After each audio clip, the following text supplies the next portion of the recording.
kami. Terima kasih Tuhan.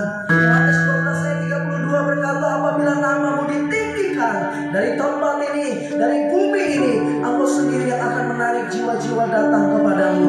Terima kasih Bapa yang baik. Sebentar kami akan merenungkan firman-Mu. Bersabdalah Engkau bagi kami. Kami siap mendengarkannya. Sekalipun kami tidak seberapa, namun kami melihat ada Tuhan di tengah-tengah kami. Terima kasih. Siapkan hati kami untuk mendengarkan firman. Di dalam nama Yesus kami sudah berdoa dan mengucap syukur. Haleluya. Sama-sama kita katakan amin. Silakan duduk Bapak Ibu. Haleluya. Shalom. Shalom. Bersyukur sore hari ini. Terima kasih untuk Bapak Gembala, kesempatan yang diberikan kepada saya untuk menyampaikan firman Tuhan di ibadah kebaktian kebangunan rohani. Konteksnya Paskah. Puji Tuhan saudara. Sebelum menyampaikan firman Tuhan, perkenalkan diri dulu. Nama saya Pendeta Ivan Hareva. Saya Marga Hareva. Saya tinggal di Payakumbuh, tapi saya ini campuran. Ibu saya orang Sunda, makanya hasilnya seperti ini. Nano-nano. Saya pelayanan di GBI Pantai Miga Indah.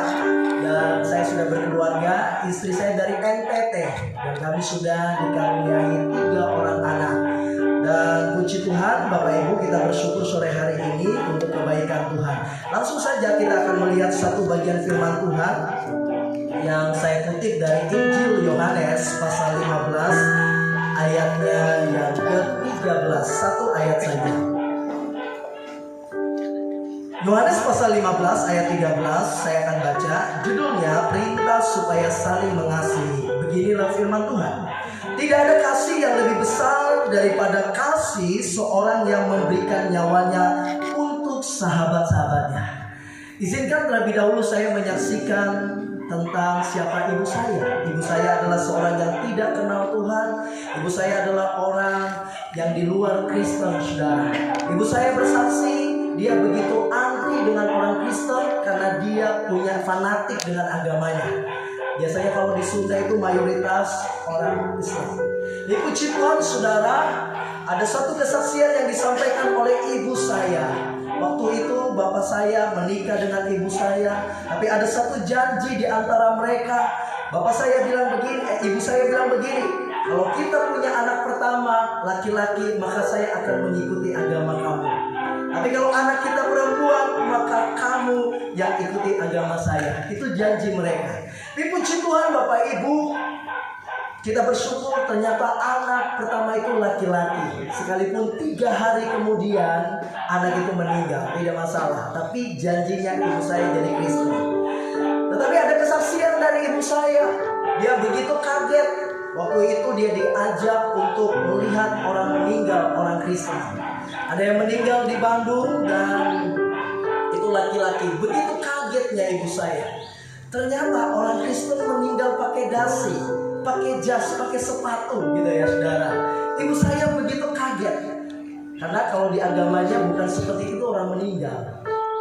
Pocong saudara.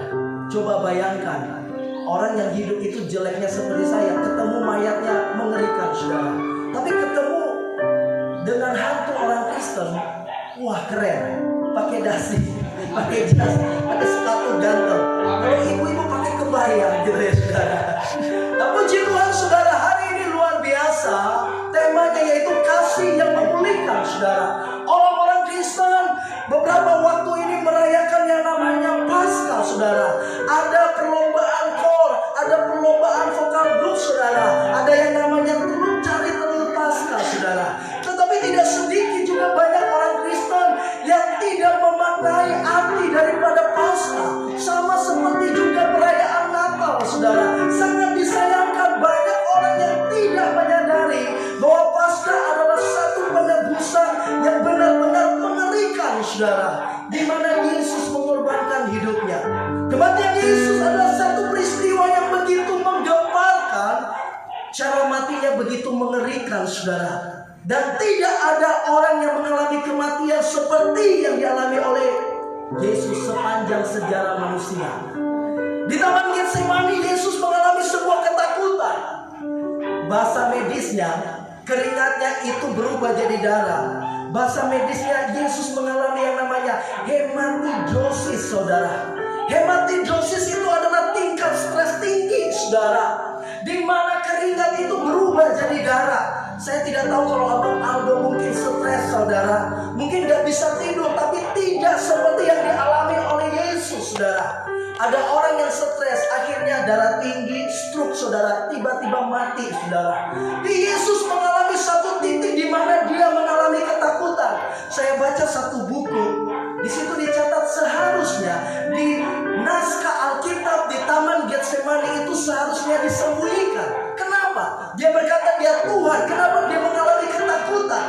Dikatakan bahwa dia adalah Tuhan, tetapi kenapa dia mengalami ketakutan di Taman Getsemani, saudara? Tapi bagi saya tidak boleh disembunyikan. Tetapi perhatikan Bapak Ibu, sekalipun Yesus mengalami ketakutan, tapi dia tidak jatuh di dalam dosa. Kita kalau mengalami ketakutan, sering sekali kita mengalami jatuh dalam dosa, saudara. Tadi saya bertemu dengan seorang ibu, dia bilang, "Pak, anak saya stres tingkat tinggi, kejiwaannya terganggu." Tapi saya tanya ke dia, "Ibu, waktu berobat apakah langsung datang ke pendeta?" Dia bilang tidak. Kami bawa ke dukun. Saya bilang biasanya kalau datang ke dukun ada suratan-suratan yang ditulis di atas piring, dikasih minum, saudara. Dia bilang, "Iya Pak Pendeta," gitu ya. Berarti ibu sudah mengalami tingkat stres gitu ya. Ingin anaknya disembuhkan tetapi mengambil satu keputusan yang salah. Itulah manusia. Waktu manusia mengalami ketakutan, tidak sedikit manusia jatuh di dalam dosa. Tapi kita punya Tuhan yang luar biasa. Sekalipun di Taman Getsemani dia mengalami yang namanya ketakutan, dia mengalami yang namanya hematidosis, stres tingkat tinggi saudara. Tapi ada satu kalimat yang begitu mengharukan dan saya bangga kepada Tuhan yang kita sembah. Dia berkata, "Biarlah kehendak-Mu yang terjadi." Amin saudara. Artinya saudara, waktu Anda dan saya ditebus, oke, kita punya masalah, kita punya persoalan, tapi pernahkah kita berkata, "Biarlah kehendak-Mu yang terjadi"? Ada banyak orang Kristen melakukan keputusan yang salah. Dia tidak berkata kehendak-Mu yang terjadi, tetapi sering orang berkata, "Biarlah kehendak pribadi saya yang terjadi." Saudara, hari ini temanya yang luar biasa, kasih yang memulihkan saudara. Di Yohanes pasal 15 ayat 13 ini judulnya perintah supaya saling mengasihi. Ternyata waktu kita belajar mengasihi, ternyata kasih itu menyakitkan saudara. Waktu saya kasih misalkan Aldo, tiba-tiba dia melakukan satu cara yang tidak baik bagi saya. Waktu orang Kristen mengasihi sesamanya, tidak sedikit banyak orang Kristen dikucilkan, diejek saudara. Itu yang Yesus lakukan saudara. Dia berkata di ayat 13, "Tidak ada kasih yang lebih besar daripada kasih seorang yang memberikan nyawanya untuk sahabat-sahabatnya." Kalau di perjanjian lama saudara, maaf kata, mungkin bahasa saya seperti ini, yang menjadi sahabat bagi orang Israel yaitu binatang. Kenapa saya bilang begitu? Waktu dia berdosa, masuk ke bait Allah, dikorbankan binatang.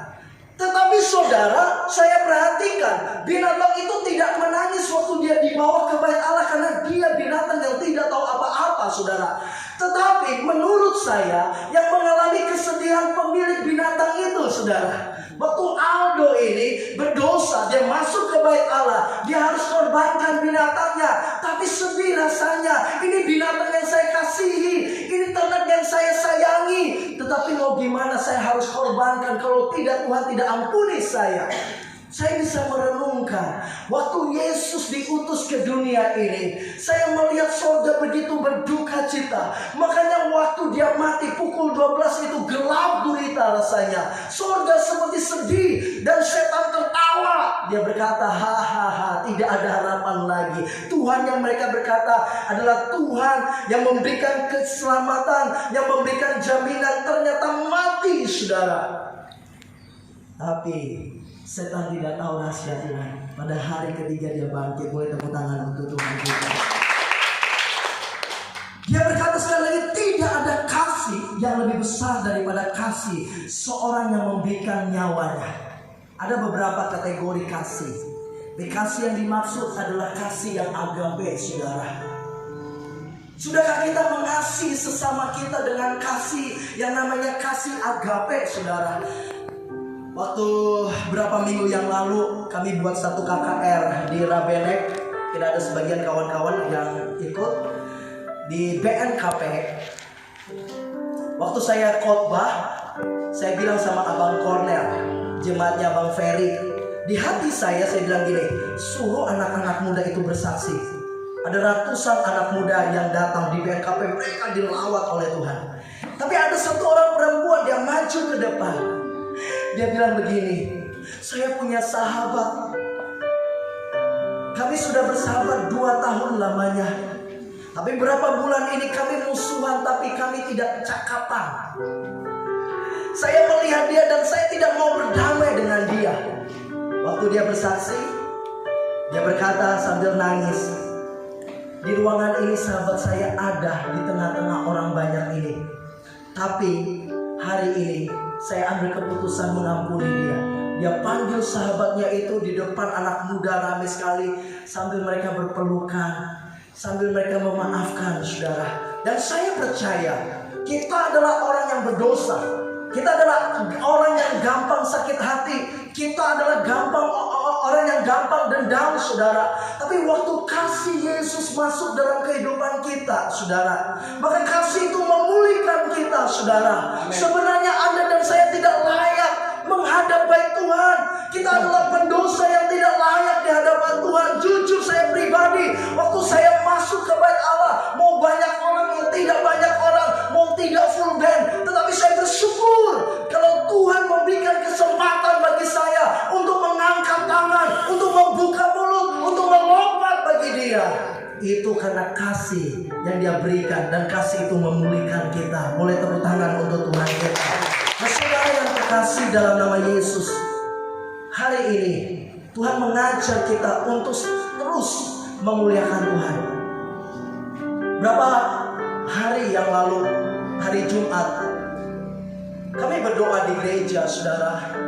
Saya tidak tahu, tiba-tiba Tuhan penuhi saya. Begitu saya merasakan hadirat Tuhan, dan saya merasa bahwa ada bahasa asing yang keluar di mulut saya. Tetapi saya merasa bahwa itu adalah nyanyian surgawi. Dan Tuhan menaruhkan satu ayat, Yohanes 12 ayat 32. Apabila namaku ditinggikan dari bumi ini, aku sendiri yang akan menarik jiwa datang. Saya percaya kalau terjadi pujian penyembahan di tempat ini, Tuhan yang akan menarik jiwa. Tujuannya bukan supaya gereja ini penuh, tapi tujuannya supaya surga dipenuhi oleh orang-orang. Amin, saudara. Nah, saudara yang terkasih, hari ini dan kemarin kita merayakan yang namanya kebangkitan. Kebangkitan berbicara tentang kemenangan. Kebangkitan berbicara tentang mujizat, saudara. Ada satu cerita di mana ada perempuan Maria, Salome. Mereka pergi ke kuburan Yesus pagi-pagi sekali, tapi mereka menyiapkan rempah-rempah, saudara. Tapi di tengah jalan mereka bingung. Ternyata di kuburan Yesus itu ada batu yang begitu besar, saudara. Salah satu di antara mereka berkata, siapakah yang menggulingkan batu yang begitu besar itu bagi kita? Karena mereka perempuan yang tidak mungkin menggulingkan batu yang begitu besar itu, saudara. Perempuan-perempuan itu mewakili kita sebagai manusia yang terbatas, yang tidak mampu melakukan apa-apa, saudara. Waktu kita punya pergumulan, waktu kita punya persoalan, kita gampang stres, kita gampang frustasi, saudara. Tapi perhatikan, di ayat itu mereka terus berjalan. Mereka mau berikan yang terbaik bagi Tuhan. Ternyata di depan mereka batu yang begitu besar itu terguling, saudara. Kuburan itu terbuka, saudara. Itu berarti kalau ada Yesus dalam kehidupan kita, segala persoalan, segala pergumulan pasti Tuhan jawab. Tidak ada yang mustahil bagi Tuhan. Amin. Tadi pagi juga saya sampaikan firman Tuhan. Ada satu kisah di mana Yesus menampakkan dirinya kepada murid-murid. Ada satu murid yang tidak ada di ruangan itu, yaitu Thomas, saudara. Muridnya bercerita, wah, kami sudah ketemu dengan Yesus. Tapi Thomas tidak percaya, saudara. Nah, saudara yang terkasih, pastikan Anda dan saya mengalami kasih itu. Makanya Yohanes 3 ayat 16 berkata, karena begitu besar kasih Allah akan dunia ini, sehingga dia mengaruniakan anaknya yang tunggal, supaya setiap orang yang percaya kepadanya tidak binasa, melainkan beroleh hidup yang kekal, saudara. Keselamatan diperlukan oleh manusia, Dan saya percaya keselamatan adalah kebutuhan yang paling utama. Kalau Pak Gembala pergi ke Medan, ke Jakarta, pasti dia titipkan pesan sama istrinya, doakan saya supaya saya selamat. Kalau pemuda-pemuda ini berpergian, pasti berkata kepada orang tua, doakan saya supaya saya selamat. Ada yang kuliah, dia berkata supaya saya diberkati Tuhan, supaya saya diselamatkan dalam perjalanan. Dan saya percaya manusia membutuhkan yang namanya keselamatan. Mau orang kaya, mau orang yang punya segala-galanya, tetapi dia harus membutuhkan yang namanya keselamatan. Dan keselamatan hanya ditemukan di dalam pribadi Yesus. Amin. Waktu kasih itu masuk dalam kehidupan kita, kita tidak meragukan perjalanan hidup kita. Bapak Ibu sudah kasih, pastikan Anda dan saya mengalami Yesus. Makanya waktu ditantang, ibu saya dulu ditanya, ibu kalau meninggal dunia hari ini yakin masuk surga? Jawabannya insya Allah. Tapi sekarang ketika ditanya, ibu mati percaya gak masuk surga? Dia berkata pasti.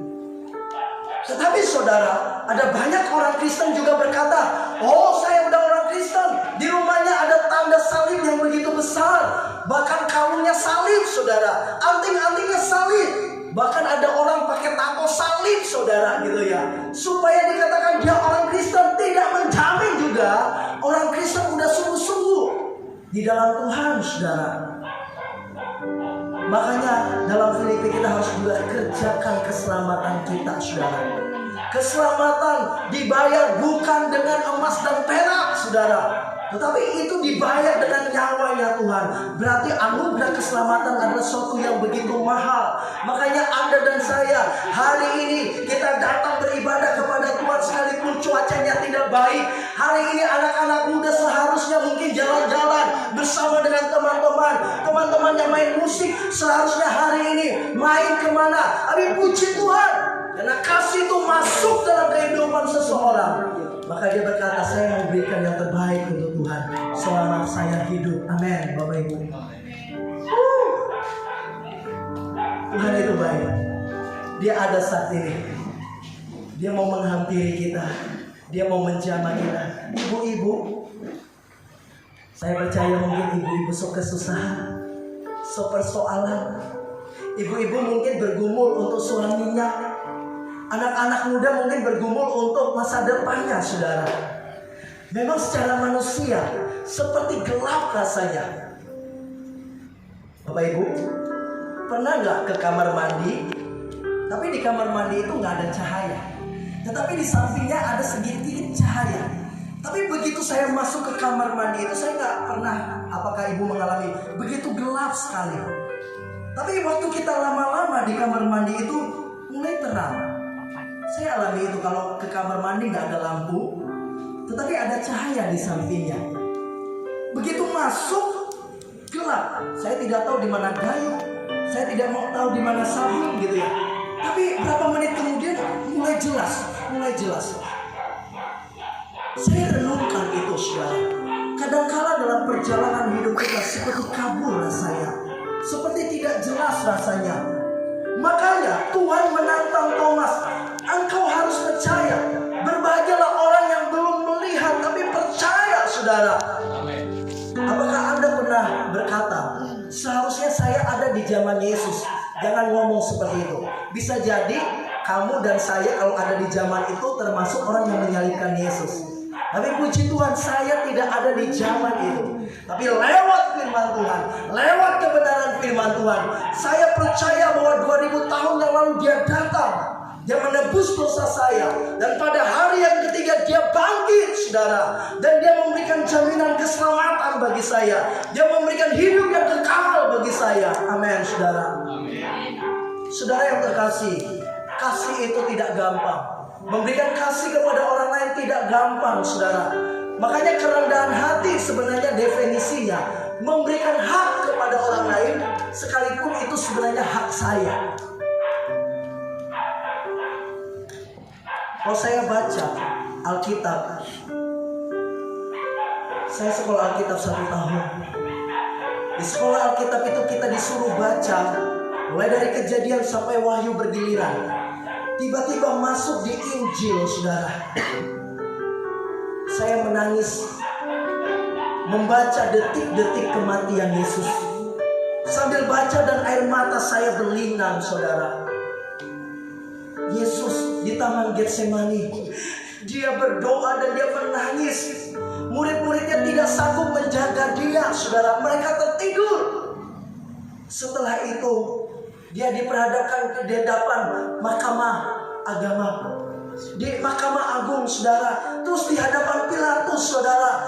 Itu bajunya dilucuti, saudara. Dia diludahi, dia ditampar di situ.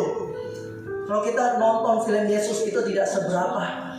Yesaya 53 begitu dijelaskan secara detail bagaimana kematian Yesus. Mukanya remuk, tidak kelihatan lagi, rupanya tidak kelihatan lagi. Bahkan dia tidak ganteng, saudara. Dia begitu jelek. Galatia berkata, saudara, bahwa terkutuk orang yang digantung di atas salib, saudara. Makanya bahasa Indri itu sebenarnya bahasa olokan.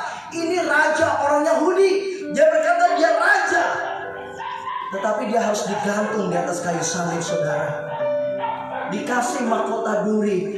Begitu menyedihkan, saudara. Tapi puji Tuhan, Anda dan saya bangga.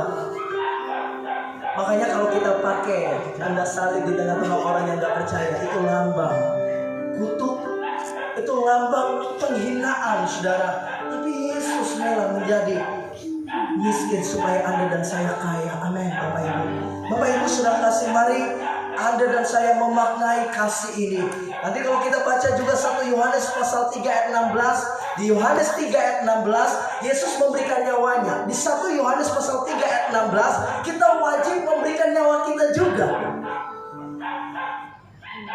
Misalnya ada antikristus datang, mereka berkata, sangkal Yesusmu.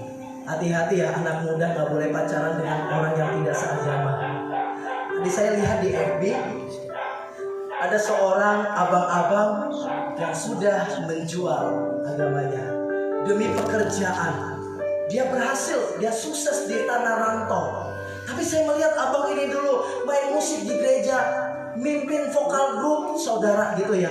Tapi sedih rasanya. Nah, saudara yang terkasih, kita juga harus memberi nyawa kita. Kalau itu Tuhan izinkan, saudara. Makanya Stefanus, dia adalah penginjil, mati martir pertama demi Yesus, gitu ya. Dia dilempari pakai batu, tetapi dia melihat di sorga Yesus berdiri. Saya percaya itu bentuk penghargaan sorga. Waktu mereka melempar batu Stefanus, dia tidak menyangkal imannya. Amin, saudara. Coba kalau presiden datang, pasti disuruh berdiri semua. Ada penyambutan, saudara. Makanya dalam Yohanes juga Tuhan menghargai, Tuhan menghormati orang yang melayani dia, orang yang mengasihi dia, saudara. Amin, saudara. Nah, saudara yang terkasih, apa yang kita alami dalam kasih itu? Yang pertama, kasih itu menerima kita kembali, saudara. Pernah baca yang namanya anak yang hilang, saudara? Anak yang hilang ini bandel sekali. Dia minta hartanya sama papanya. Ya, saya pikir itu dijadikan modal untuk usahanya. Tidak. Dia jual, dia foya-foya. Akhirnya harta itu kehabisan, saudara. Akhirnya gak punya duit, saudara. Pulang ke rumah papanya begitu malu. Dia harus melewati proses dulu. Dia harus dikasih makanan babi, saudara. Tapi puji Tuhan, hati nuraninya masih berkata, wah, kenapa saya ada di sini? Bapak saya orang kaya, dia kembali, gitu ya. Tapi orang tuanya menyambut dia, saudara. Di depan pintu orang tuanya menyambut dia. Dia kasihkan sepatu, dia kasihkan jubah, ada cincin, saudara. Saya percaya kasih itu menerima kita kembali, saudara. Makanya kalau saya renungkan, sebenarnya saya dan saudara juga tidak layak di hadapan Tuhan, saudara. Tidak layak memuji Tuhan karena kita pendosa, saudara. Makanya kitab Ibrani berkata bahwa dengan penuh keberanian kita menghampiri takhta hadiratnya.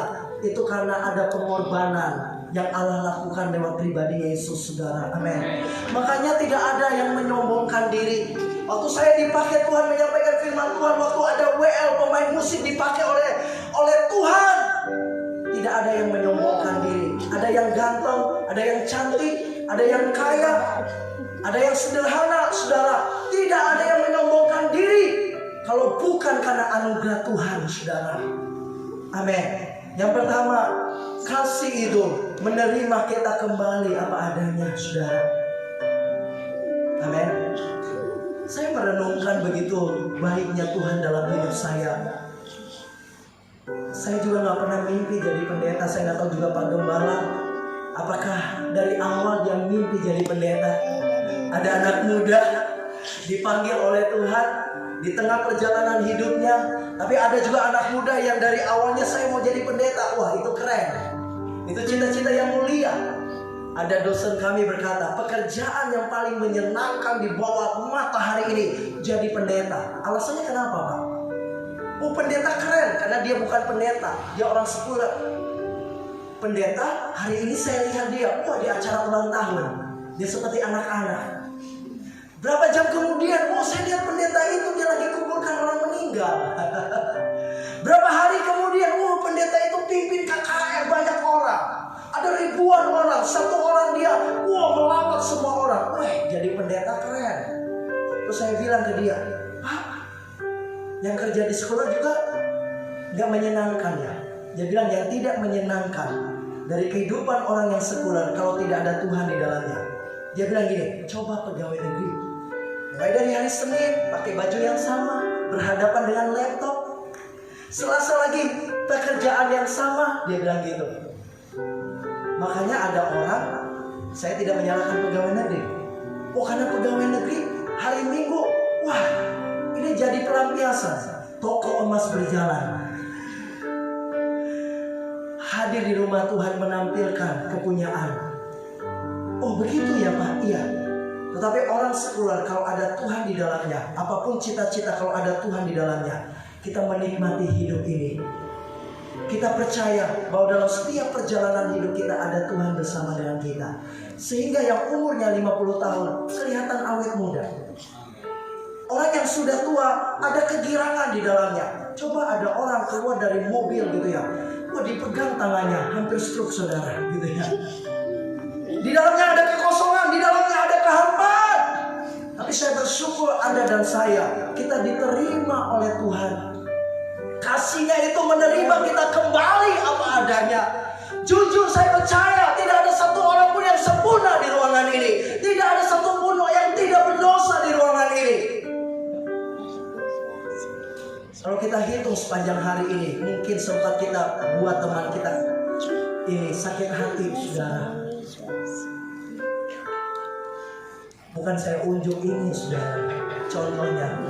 Amin. Sepanjang hari ini mungkin kita lakukan kesalahan, tetapi anak-anak Tuhan dia punya kelebihan, saudara. Waktu kasih itu telah memulihkan dia. Waktu mungkin dia sudah buat temannya sakit hati, wah, di kamar dia nangis, Tuhan ampuni saya. Tapi coba anak muda, orang-orang duniawi, ketika dia buat orang sakit hati hari ini, dia gak sadar bahwa itu dosa. Justru dia akan lakukan strategi-strategi yang lain supaya orang tersebut semakin jatuh, saudara. Tetapi anak Tuhan bukan berarti tidak melakukan kesalahan, tetapi Roh Kudus memberikan roh yang sensitif dalam diri kita. Kita gampang mengingat, kita gampang bertobat, saudara. Kita gampang mengingat bahwa ada satu kesalahan yang membuat orang lain sakit hati, saudara. Kita datang dan kembali kepada Tuhan. Tetapi bukan berarti kita harus main-main, saudara. Apa yang kita tabur itu juga yang kita tuai, saudara.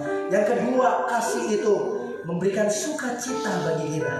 Terima kasih untuk WL membawa kita bersukacita sore hari ini. Kenapa dalam Ibrani dikatakan bahwa kita berada di kumpulan di Bukit Sion, kumpulan yang meriah, di mana ada malaikat-malaikat. Kita tidak berada di Gunung Sinai, Bapak Ibu. Gunung Sinai adalah pertemuan yang hanya sementara dengan Tuhan. Musa pergi ke Gunung Sinai. Ada janji Tuhan, ada 10 hukum yang dipahat oleh Tuhan di batu itu. Begitu dia turun, saudara, dia marah melihat bangsa Israel menyembah patung, saudara. Tetapi Tuhan itu baik. Apa yang dijanjikan sebelumnya itu diulang kembali. Tetapi saudara, waktu orang Israel berdosa, Musa naik ke Gunung Sinai lagi. Dia menyampaikan dosa-dosa bangsa Israel. Tapi sekarang lewat anugerah Tuhan, kita berada di Bukit Sion, saudara. Gunung Sion, pertemuan yang terus-menerus dengan Tuhan. Waktu bawa sepeda motor, pujian penyembahan, dia ada bersama dengan kita. Ketika kawan-kawan kuliah, dia ada di tempat meja itu. Ketika mungkin ibu-ibu ambil dan ubi, dia ada, saudara. Amin. Artinya sekarang kita berada di Bukit Sion, tidak dibatasi ruang dan waktu, saudara. Di mana kita ada, posisi kita bagaimana, dia ada bersama dengan kita. Amin, saudara. Itu kasih yang luar biasa. Itu yang kedua, dia memberikan sukacita bagi kita. Adakah orang yang merasa rugi ada di ruangan ini sore hari ini? Saya rugi berada di ruangan ini sore hari ini. Di pribadi saya tidak merasa rugi. Justru saya paling beruntung berada di tempat ini. Ada sukacita, ada pengharapan, ada kekuatan yang baru, ada nasihat yang sehat yang Tuhan berikan waktu kita beribadah kepada Tuhan. Amin. Dan yang ketiga, Bapak Ibu, Dia membela kita dari segala tuduhan. Kasih itu membela kita. Dalam Wahyu, iblis mendakwa kita. Di dalam kitab Wahyu, iblis mendakwa, iblis menghakimi kita, saudara. Kalau di sekolah teologi begini, dari asrama malam ini misalnya, dia dihunjuk khotbah. Terus sebelum khotbah dia udah marah karena bajunya dicuri, saudara. Nanti yang sekolah teologi nanti, kamu harus punya merek produksi masing-masing. Mereknya itu namamu masing-masing. Mau di baju kaos gitu ya, ditulis namanya masing-masing. Tapi yang paling menyebalkan, saudara, ada temanmu pakai bajumu di depan matamu gitu ya. Tapi gak usah ngomong, bersyukur aja gitu ya. Dipikir itu baju orang lain, padahal pemiliknya di depan matanya, saudara. Atau mungkin ada hal-hal lain lagi yang membuat kita marah. Tiba-tiba malamnya khotbah. Senjata orang teologi begini, gantikan saya khotbah ya. Kenapa? Lagi gak mood hari ini. Lagi punya masalah karena ketahuan di depan banyak orang dia lagi marah. Giliran berapa jam lagi dia khotbah. Dia tanya, bagaimana itu Pak? Jangan alihkan sama orang. Puji Tuhan, belum tentu sekali setahun kamu khotbah di mimbar itu. Khotbah saja. Kalau kamu sudah ditebus oleh Tuhan, maka Dia membela kamu dari segala tuduhan. Ada kesilapan-kesilapan yang kita lakukan. Banyak orang Kristen, bukan berarti kita kompromi dengan dosa, saudara.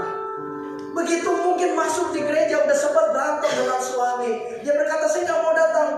Pak, kenapa gak datang? Aduh, barusan berantem sama istri saya. Saya mau melangkah, wah, ini baju saya sudah disetrika gitu ya. Tapi berantem sama suami, berantem sama istri, akhirnya gak jadi ke gereja. Setan bilang, ngapain lo ke gereja? Barusan udah ribut gitu ya. Tapi saya percaya kasih itu membela kita dari segala tuduhan, saudara. Amin. Bukan berarti kita kompromi dengan dosa, saudara. Tetapi ada kalanya setan mendakwa kita, menghakimi kita, menuduh kita, masa lalu kita ada yang tidak beres. Mungkin ada hal-hal yang mungkin kita lakukan atas kebodohan kita. Setan bilang, lu gak mungkin mengalami hadirat Tuhan, engkau pendosa. Setan berkata, gak mungkin kamu sembuh. Setan berkata, gak mungkin kamu berhasil. Tetapi kasih itu membela kita dari segala tuduhan iblis. Amin, saudara. Alami kasih itu. Sekali lagi, Bapak Ibu, tidak ada kasih yang lebih besar daripada kasih seorang yang memberikan nyawanya untuk sahabat-sahabatnya. Saya nggak tahu, mungkin kawan-kawan pernah belajar yang namanya Evangelist Exposure. Ada seorang jenderal namanya Jenderal Samila. Jenderal ini dia berkata, mereka punya ini di perkemahan mereka ada makanan. Dia bilang begini, barang siapa yang mengambil makanan ini tanpa seizin saya, maka dia akan mengalami hukuman cambuk, saudara. Tetapi ternyata ada seorang ibu yang mencuri makanan itu dan ketahuan, saudara. Tetapi belum ketahuan kalau ibu itu yang mencuri, tetapi kehilangannya ketahuan. Ada barang yang hilang, saudara. digeledah, dicari, ternyata seorang perempuan. Dan Jenderal Samila udah kasih capnya bahwa orang yang ketahuan kedapatan mencuri makanan itu, dia dihukum cambuk. Tapi waktu dia dengar bahwa pencurinya itu adalah ibunya, harus dicambuk. Tapi Jenderal Samila bilang, tidak boleh ibu saya dicambuk, saya yang harus dicambuk. Saya percaya jenderal itu, dia punya ibu yang dia kasihi, yang seharusnya kena hukuman, dicambuk.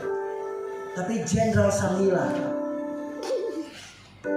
dia memberikan dirinya untuk membela orang tuanya. Anda dan saya adalah biji matanya Tuhan. Anda dan saya adalah orang yang berharga di mata Tuhan. Maka dia menggantikan kita mati, saudara. Amin, Bapak Ibu. Pernah gak kita renungkan itu? Pernah gak orang Kristen merenungkan itu? Begitu mati, begitu mengerikan, begitu dia diolok, dikasih mahkota duri di atas kepalanya, ditulis INRI, ini bahasa pengejekan, pengolokan. Makanya Paulus berkata dalam Galatia 2:20, namun aku hidup, bukan lagi aku sendiri yang hidup, melainkan Kristus yang hidup di dalam aku. Paulus berkata, ketika aku lihat salib, seharusnya aku yang digantung di sana, aku yang seharusnya mati di sana. Bapak Ibu saudara kasih, mohon maaf kalau terlalu panjang firman Tuhan ini. Tapi tema hari ini mengajar kita bahwa ada kasih yang memulihkan kita. Suami mengecewakan, istri mengecewakan, anak-anak mengecewakan, tetapi kasih Yesus tidak akan pernah mengecewakan kita.